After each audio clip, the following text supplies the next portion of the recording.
क्या हो रहा है, क्या प्रोग्राम है, कौन लोग यहाँ पर इकट्ठा हुए हैं और इनका क्या उद्देश्य है, क्या इनका मोटो है और किस प्रकार का ये संदेश देना चाहते हैं, इनके बारे में जानना चाहते हैं। आइए इनसे बात करते हैं। जी सर, आपका बहुत बहुत स्वागत है हमारे चैनल में। सबसे पहले तो आपको नव वर्ष की बहुत बहुत हार्दिक शुभकामनाएं और आपको और पूरे आपके परिवार को। जी सर, अपना परिचय दीजिए। जी, हमारा नाम एजाज़ अहमद है और बनारस नानपुर रोटी मजदूर यूनियन के हम उपाध्यक्ष हैं। सर बताइए, आप लोग यहाँ पर क्यों इकट्ठा हुए हैं? जी, हम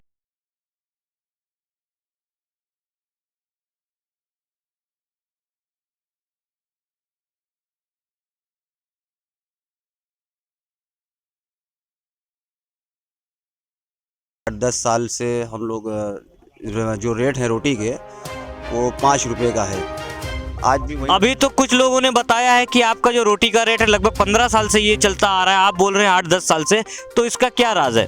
इसका राज ये है कि महंगाई को देखते हुए सबसे बड़ी चीज़ 15 साल से तो रेट वही है, उसमें 4 आना 8 आना नीचे ऊपर होता आया है। 4, 4.5, 5, 15 साल पहले था और वही रेट चलते चलते 9 साल तक एकदम सीमित था। 5 रुपया वो फिक्स था। आज भी वही रेट 5 रुपया चल रहा है और रिफाइंड का दाम आसमान छू रहा है, आटा का दाम बढ़ गया है, कोयला का दाम बढ़ गया है। जो मज़दूर हमारे यहाँ रोटी पकाते थे उनकी मज़दूरी पहले 30-40 रुपया हुआ करती थी सैकड़ा, आज वो 50-60 रुपया है। सारी चीज़ें मतलब सब देने लेने के बाद हम लोगों के पास कुछ बच नहीं रहा है। मेहनत करके भी, मजदूरी करके भी, काम करके भी कुछ नहीं बचा पा रहे। अपना परिवार चलाने में हम लोग पूरी तरीके से असफल हैं। तो आपके जो दुकानदार लोग हैं, क्या आपसे सहमत हैं? हाँ, वो सारे दुकानदार सहमत हैं। अभी पिछले दिन ही हम लोगों ने मीटिंग की थी, उसमें सारे लोगों को बुलाया गया था। इस चीज़ से सभी लोग जूझ रहा है और सब यही चाहते हैं कि अब रेट बढ़ाया जाए, क्योंकि मटेरियल्स के दाम बहुत ज़्यादा बढ़ गए हैं और रोटी का दाम वहीं का वहीं है। इसलिए सारे नव वर्ष में क्या संदेश देना चाहते हैं अपने संगठन को? अपने संगठन को नए साल के बधाई देते हुए उसके साथ साथ हम लोग नया रेट लागू करना चाहते दूर सारे लोगों की सहमति से आपने ये संगठन बनाया है। सारे लोगों की सहमति से संगठन बना है और हमने एक ये रेट बोर्ड पास किया है जिसमें रोटी का दाम बढ़ाकर 6 रुपया कर दिया गया है और बाकी सारी चीज़ों का भी रेट मुकम्मल कर दिया गया है। इसी रेट बोर्ड पे आज से रोटी बिकेगी पूरे आइए आपके बनारस कुछ में। और साथियों से बात करते हैं, देखते हैं इनकी क्या राय है। जी सर, अपना परिचय दीजिए। मेरा नाम मोहम्मद गुफरान है। मैं बनारस नानपुर रोटी मजदूर यूनियन का महामंत्री हूँ। तो सर बताइए, आपका जैसे कि यहाँ पे रोटी का जो रेट बढ़ाया जा रहा है, 1 रुपये बढ़ाने की जो आपके मजदूरों की मांग है, क्या इससे आप कितना सहमत हैं? बिल्कुल इससे सहमत हैं। पिछले करीब 15 से 16 साल तक एक ही रेट में रोटी बिक रही है पूरे बनारस में और काफ़ी सामान का रेट बढ़ गया। मैदे का रेट बढ़ गया, घी का रेट बढ़ गया, चीनी का रेट बढ़ गया और नहीं बढ़ा तो रोटी का रेट। इसी को देखते हुए हम लोगों ने आज यहाँ इकट्ठा भए हैं। सबकी दुकानदार जितने थे उनकी सबकी राय थी कि भाई कुछ आप लोग कीजिए, कुछ कर नहीं रहे हम लोग के लिए। ठीक है, बहुत बहुत धन्यवाद। जी सर, आप अपना परिचय दीजिए। मेरा नाम एजाज़ अहमद है। मैं बनारस नानपुर रोटी मजदूर यूनियन का उपाध्यक्ष हूँ। आप अपने जो आपके टीम के लीडर हैं, जो अध्यक्ष है, उनकी बातों से कितना सहमत है? बहुत ज़्यादा मुतासिर और सहमत हूँ। सबसे बड़ी चीज़ हालात को देखते हुए और महंगाई को मद्देनज़र रखते हुए आज हम लोगों ने यहाँ पे मीटिंग रखी है, जिसमें यह तय हुआ है कि कम से कम 8-10 साल से ही पुराना रेट चल रहा है। 5 रुपये की रोटी पूरे बनारस में बिक रही है और कोयला, आटा और तमाम मटेरियल्स के दाम बहुत ऊपर जा चुके हैं। तो ये रेट कब से होगा लागू? ये रोड हम 15 तारीख से हम लोग लागू कर रहे हैं। 1 रुपये की बढ़ोतरी कर रहे हैं रोटी का, ताकि ग्राहक को भी, कस्टमर को भी ज़्यादा फ़र्क ना पड़े और हमारा जो हर चीज़ महंगाई के हिसाब से 1 रुपया हमारा मुनाफा उससे बढ़ गया है। जैसे कि अभी आपके एक साथी ने बताया है कि 120 दुकानदार हैं रोटी के, तो क्या 120 दुकानदार सारे सहमत हैं? आइए कुछ दुकानदार से भी बात करते हैं जो नहीं, हमारे साथ रुकिए, जुड़ रुकिए, चुके हैं। मिनट। आइए देखते हैं, बहुत सारे दुकानदार हमारे साथ जुड़ चुके हैं, उनसे बात करते हैं उनकी क्या राय है। जैसे कि बहुत सारे लोग हैं। जी सर, अपना परिचय दीजिए। हमें जमील अहमद, मल्लू रोटी वाले। हम चाहते हैं महंगाई के देख करके सर, जो पहले हम 2 टीन रिफाइन लेने जाते रहे, आज 1 टीन मिल रहा है उसी प्लस। रेट में? हाँ, उसी रेट में। और रोटी का दाम हमारा आज तक नहीं बढ़ा। तो हम लोग एक यहाँ नानपुर बिरादरी से जुड़े हुए हैं और हम लोग ये सोच रहे हैं कि सारे लोग बैठ करके एक बात कर लिया जाए कि जो हमारा परिवार खुशल चल सके। और हम लोग बहुत परेशानी से ये चल भी रहे हैं और उपदेश देना चाहते हैं अपने साथियों को? आज हमारा मेन एम जो था वो ये था, यहाँ पे जो रोटी की मजदूरी है उसको लेके हम लोगों ने आज ये प्रोग्राम रखा है। आज हम लोगों ने आपसी सहमति से एक रेट तय किया है जो पूरे बनारस में लागू होगा। आपका संगठन ये कब से है? ये संगठन हमारा साल भर से है। साल भर से है। तो आपके संगठन में कौन कौन से लोग मौजूद हैं?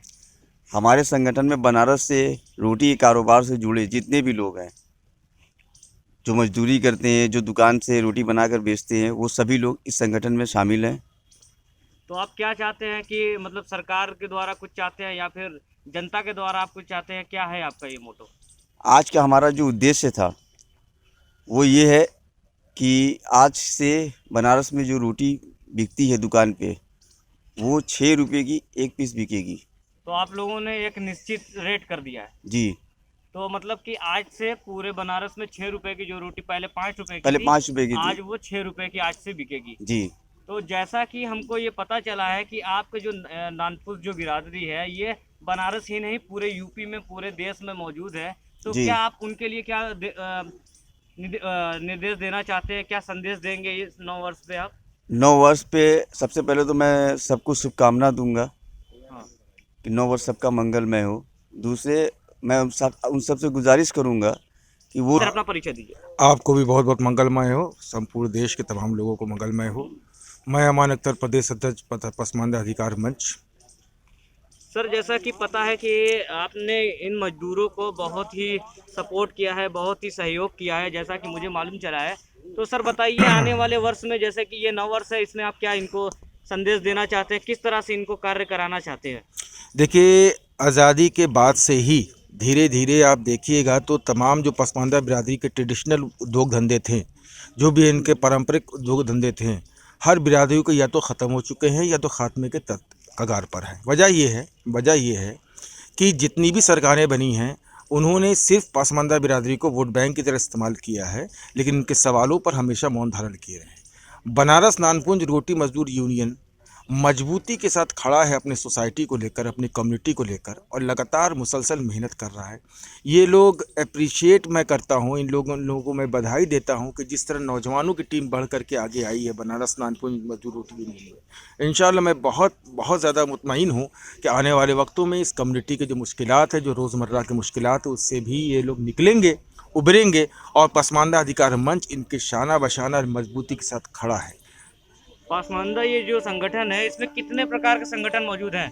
कितने प्रकार के संगठन इसमें जुड़े हुए हैं? देखिए, पसमानदा अधिकार मंच जो है ये कलेक्टिव लीडरशिप और कलेक्टिव जो है रिस्पॉन्सिबिलिटी भी काम करता है। मैंने अभी आपसे कहा था ना, आज़ादी के बाद से लगातार पसमानदा कहीं समाज। ऐसा तो नहीं कि ये एक राजनीति मुद्दा हो, जैसा कि अभी सरकार चल रही है, भाजपा सरकार?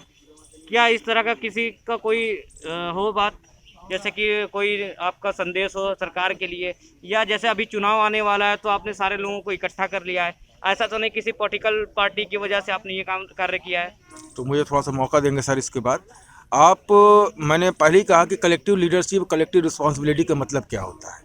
ये पसमानदा अधिकार मंच नॉन पॉलिटिकल संगठन है, और जितनी भी पसमानदा बिरादरियां हैं, अब तक इस कार्यक्रम में 2 दर्जन से ज़्यादा पसमानदा बिरादरी आ गई हैं, और हर पसमानदा बिरादरी के नुमाइंदे आपको मंच पे मौजूद मिलेंगे।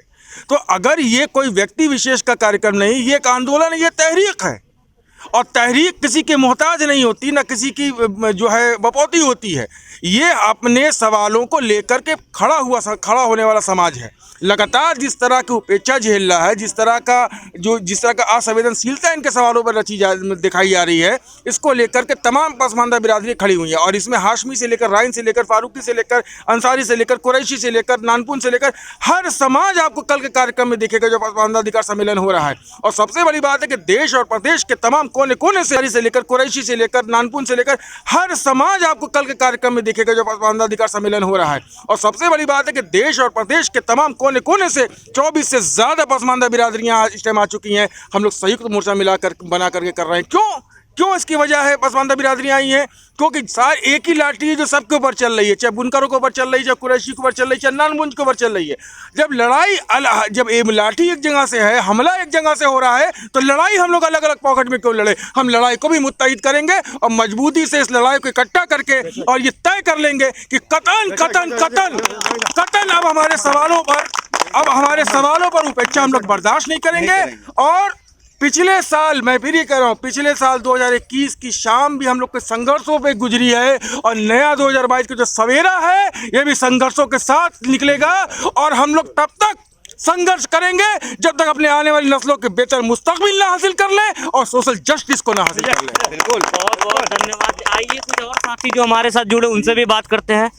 जी मैम अपना परिचय दीजिए। मेरा नाम शरीन आज़म है। मैं ऑक्सफोर्ड यूनिवर्सिटी में पीएचडी कर रही हूँ और मैं मुस्लिम लोअर कास्ट जो बिरादरियाँ हैं उन पे ध्यान क्यों नहीं दिया जाता है और उनके हक की लड़ाई कैसे लड़ी जा रही है उस पर मैं रिसर्च कर रही हूँ। अभी मैं फील्ड वर्क पे आई हूँ बनारस। मैम कब से आप इन लोगों का साथ दे रही हैं, कब से सहयोग कर रही हैं?